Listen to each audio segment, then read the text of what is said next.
جب میرے آقا صلی اللہ علیہ وآلہ وسلم کا وصال ہو گیا، جب آقا پردہ فرما چکے تو بلال حبشی رضی اللہ تعالی عنہ کی کیفیات کیا تھی آپ جانتے ہیں؟ ان کی کیفیات انگلش میں سنا ہے، آج اردو میں بھی اسی واقعے پر اپنی گفتگو کو ختم کرتا ہوں۔ سیدنا بلال حبشی رضی اللہ تعالی عنہ کو جب میرے آقا صلی اللہ علیہ وآلہ وسلم کی جدائی کا درد اس قدر ہوا کہ جب مدینہ المنورہ کی گلیوں میں چلتے ہر طرف میرے آقا صلی اللہ علیہ وآلہ وسلم کے چہرے والضحیٰ کو تلاش کرتے تھے، آقا کے حسن کے متلاشی تھے کہ کسی طرح آقا صلی اللہ علیہ وسلم کا حسین چہرہ میری نگاہوں کے سامنے آ جائے۔ ساتھ میں آپ صلی اللہ علیہ وآلہ وسلم کے بارے میں دیگر صحابہ کرام علیہ رضوان سے بلال حبشی رضی اللہ تعالیٰ عنہ یہ سوال کیا کرتے تھے کہ کیا تم نے میرے محبوب کو کہیں دیکھا ہے، کیا تم نے میرے آقا کو کہیں دیکھا ہے؟ آقا صلی اللہ علیہ وسلم پردہ فرما چکے ہیں، میرے آقا صلی اللہ علیہ وسلم اس دنیا سے جا چکے ہیں، اور سیدنا بلال رضی اللہ تعالیٰ عنہ آقا صلی اللہ علیہ وسلم کے بارے میں صحابہ سے پوچھ رہے ہیں، طیبہ کی گلیوں میں سوال کر رہے ہیں، بتاؤ میرا محبوب کہیں دیکھا ہے؟ اور پھر وہ وقت بھی آتا ہے جب بلال حبشی رضی اللہ تعالیٰ عنہ مدینہ المنورہ کو چھوڑ کر ملک شام کے شہر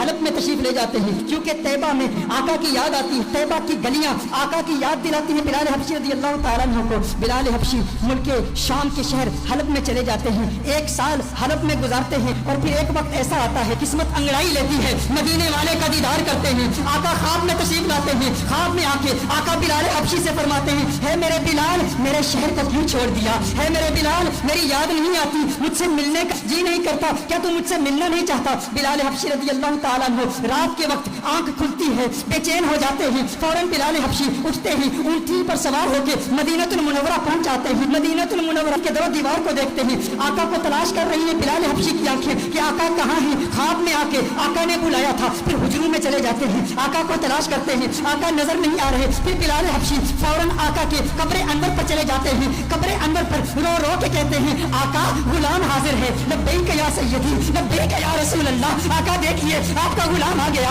آپ کا عاشق آ گیا، آپ نے خواب میں آ کے حکم ارشاد فرمایا، بلال آ جا۔ بلال ملک شام کو چھوڑ کے حلب کو چھوڑ کے آقا آپ کی بارگاہ میں حاضر ہو گیا ہے، آقا میں آپ کی بارگاہ میں آیا ہوں اور آپ پردے میں چھپ گئے ہیں، یا رسول اللہ صلی اللہ علیہ وسلم جلوہ دکھا دیجئے۔ اس کے فوراً بعد ایک کیفیت طاری ہوتی ہے، ایسی وجدانی کیفیت طاری ہوتی ہے کہ بلال حبشی بے ہوش ہو کر گر پڑتے ہیں، بہت دیر کے بعد صحابہ کرام علیہ رضوان بلال حبشی کو اٹھا کر باہر لے جاتے ہیں، جب باہر لے جاتے ہیں بلال حبشی آنکھ کھولتے ہیں، اس وقت مدینہ المنورہ کی گلیوں میں ہر طرف شورا ہے، ہر طرف ایک ہی شور ہے، سنا ہے بلال حبشی لوٹ کے آ گئے ہیں، سنا ہے آقا کا غلام لوٹ کے آ گیا ہے۔ چشمے تصور سے تخیل باندھیے ان گھڑیوں کا کہ جب مدینے کے باسیوں نے بلال حبشی کی اذانیں سنی تھی، آقا کی موجودگی میں سنی تھی، ہر طرف ایک ہی چرچا ہے، بلال حبشی آ گئے ہیں۔ اب لوگ چاہتے ہیں بلال حبشی کی زیارت کریں کہ آقا کے جانے کے بعد، آقا کے پردہ فرمانے کے بعد، آقا کی جدائی کے بعد بلال حبشی کو کسی نے دیکھا نہیں تھا، ایک سال کے بعد بلال حبشی واپس آئے، اب ہر شخص آتا ہے مسجد نبوی شریف میں بلال حبشی کا دیدار کرتا ہے، اور پھر صحابہ عرض کرتے ہیں، ہے بلال ذرا اپنی آواز تو سنا دیں۔ میرے بھائیو، جب انسان کو کسی سے پیار ہوتا ہے، جب انسان کو کسی سے محبت ہوتی ہے، اگر وہ محبوب دنیا سے چلا جائے تو اس کے محبوب کے دوستوں پر بھی پیار آتا ہے۔ میں اپنا بتاؤں، میری دادی کا انتقال ہو گیا ہے، میری دادی سے مجھے بہت پیار تھا، بہت محبت ہے، آج بھی گھر میں اگر دادی کی عمر کی بوڑھی عورتیں گھر میں آئیں، وہ جو دادی کے ساتھ باتیں کیا کرتی تھی، جو دادی کے ساتھ گفتگو کیا کرتی تھی، آج بھی اگر ہم ان عورتوں کی آوازیں سنیں، میں کمرے سے گزرتا ہوں تو رک جاتا ہوں، وہ آوازیں مجھے اچھی لگتی ہیں، کیونکہ وہ آوازیں مجھے میری دادی کی یاد دلاتی ہیں۔ یہ وہی عورتیں ہیں جو دادی سے کلام کیا کرتی تھی، دادی جن کمروں سے گزرتی تھی ان کمروں کو دیکھتا ہوں تو دادی کی یاد آتی ہے۔ اسی طرح جس سے انسان کو محبت ہوتی ہے تو محبوب کے دوستوں سے بھی پیار ہوتا ہے، ان کی آوازوں سے بھی پیار ہوتا ہے، وہ لمحے یاد آتے ہیں، وہ گھڑیاں یاد آتی ہیں، وہ ساتیں یاد آتی ہیں۔ صحابہ بلال حبشی کے پاس آئے، بلال حبشی سے کہتے ہیں، اے بلال حبشی آج وہ اذان تو سنا دے جو آقا کے دور میں سنایا کرتا تھا، اے بلال آج وہ اذان سنا دے۔ بلال حبشی کہتے ہیں، اے صحابہ میرے بس کی بات نہیں ہے، مجھ کو معاف کر دو، کیونکہ جب وہ اذان سناتا تھا تب اشہد ان محمد رسول اللہ صلی اللہ علیہ وسلم پڑھتا تھا، چہرہ والضحیٰ میری نگاہوں کے سامنے ہوتا تھا۔ آج اگر اذان پڑھوں گا آقا کا چہرہ کیسے دیکھوں گا؟ آقا کا چہرہ نظر نہ آیا، میرے لیے ناقابل برداشت ہے، میں برداشت نہیں کر پاؤں گا۔ صحابہ نے کہا ایک ہی ترکیب ہے، ایک ہی طریقہ ہے، آج بلال کسی کی نہیں سنے گا، لیکن دو شہزادے ایسے بھی ہیں جن سے آقا کو پیار ہے۔ آقا نے فرمایا جس نے ان سے پیار کیا اس نے مجھ سے محبت کی، جو ان کا دشمن وہ میرا دشمن، وہ کون ہے؟ وہ نواسے ہیں محمد عربی کے، وہ آقا کے نواسے ہیں۔ کہا ہے بلال حبشی آج ہماری نہیں سنتے، ان شہزادوں کی تو سن لو۔ صحابہ حسنین کریمین کے گھر جاتے ہیں، حسنین کریمین کو بلا کے لاتے ہیں، امام حسین ہیں، بلال حبشی ہیں، امام حسین بلال حبشی کا ہاتھ پکڑتے ہیں، اے بلال دیکھ آقا کا نواسا آیا ہے، اے بلال ایک مرتبہ وہ آزان سنا دے, مجھے میرے نانا کی یاد ستا رہی ہے. بلال حبشی امام حسین کو اٹھا کے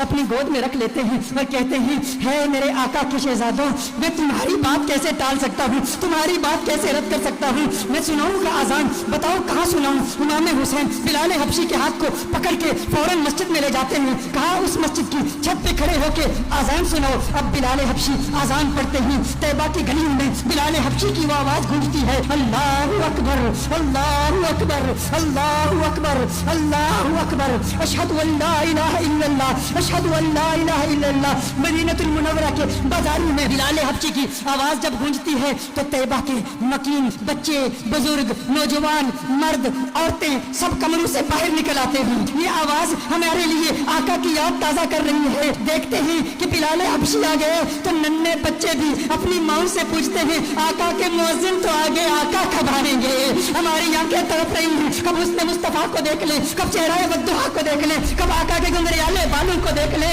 ارے آقا کی سنگت میں چلنے والا غلام تو آ گیا, آقا کب آئیں گے. ادھر بلال حبشی آزان پڑھ رہے ہیں اشہد ان لا الہ الا اللہ کے بعد جب بلال حبشی اشہد ان محمد رسول اللہ پڑھتے ہیں, دیکھتے ہیں چہرہ ودھا نظر نہیں آیا, بلال بے ہوش ہو کے گر پڑتے ہیں. اس کے بعد جب بلال کی آنکھ کھلتی ہے اس کے بعد بلال کے لیے مدینہ المنورہ میں رہنا ناممکن ہو گیا. بلال واپس حلب چلے جاتے ہیں. یہ انداز ہے میرے آقا کے عاشقوں کے. ہم ہمیشہ کہا کرتے ہیں کیا وجہ ہے کہ یہ انداز ہماری نوجوان نسل کے دلوں میں ابھی تک منتقل نہیں ہوا. ہمارا بچہ کرکٹرز کے نام جانتا ہے, ہمارا بچہ فٹ بالرز کے نام جانتا ہے, ہمارا بچہ باکسرز کے نام جانتا ہے, ہمارا بچہ ریسلرز کے نام جانتا ہے, ہمارا بچہ دنیا کی سیلیبریٹیز کے نام جانتا ہے, ہمارا بچہ کارٹون کے کیریکٹرز کے نام جانتا ہے, ہمارا بچہ بالی ووڈ سٹارز کے نام جانتا ہے. لیکن ہمارا بچہ آقا کی نگاہوں کے اسٹار بلال حبشی کا نام کیوں نہیں جانتا. یہ ہم پر فرض ہے, اگر عشق مصطفیٰ کی محفل سجائی ہے تو آج ارادہ کر لیں ہر روز رات سونے سے پہلے ہم بلال حبشی کے واقعات اپنے بچوں کو سنائیں گے. ہم حضرت ابو بکر کی قربانیاں اپنے بچوں کو سنائیں گے, مولا علی کی شجاعت کے واقعات اپنے بچوں کو سنائیں گے اور انہیں بتائیں گے کہ اس دنیا میں اگر عزت کے ساتھ رہنا ہے تو آقا کا عشق اپنے دل میں سنبھال لو کہ یہ وہ عشق ہے جو انسان کے دل میں اگر سما جائے تو انسان اس دنیا میں بھی کامیاب ہے اور اس دنیا میں بھی کامیاب ہے.